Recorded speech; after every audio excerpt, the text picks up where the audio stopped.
ఎత్తుకు పై ఎత్తు.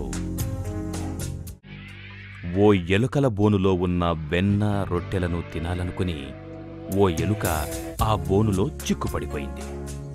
బోనుమూత పడిపోవడంతో బయటికి ఎలా రావాలో దానికి అర్థం కాలేదు. ఇదంతా గమనించిన ఓ పిల్లి తనకా రోజు మంచి ఆహారం దొరికిందని తనలోనే తాను సంబరపడిపోతూ బోను దగ్గరికి వచ్చి, మిత్రమా, కంగారు పడకు. ఈ రోజు నుంచి మనిద్దరం మిత్రులం, సరేనా? అంది ఎలుకతో. ఎలుక పిల్లిని చూడగానే కంగారు పడింది. నువ్వేం కంగారు పడకు మిత్రమా, నా ఒంట్లో బాగోలేదు.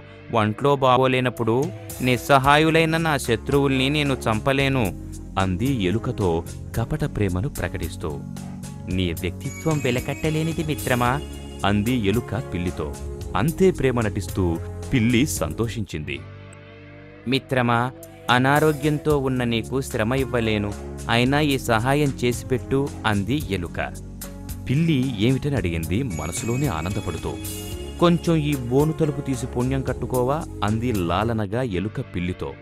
పిల్లి భలే అదను దొరికిందని ఆనందపడుతూ బోను తెరవగానే ఎలుక తుర్రుమని దగ్గర్లో ఉన్న కన్నంలోకి వెన్న రొట్టెతో సహా వెళ్ళిపోయింది. పిల్లి కంగుతింది. ఎత్తువేసేవాళ్ళొకరైతే పై ఎత్తు వేసేవాళ్లు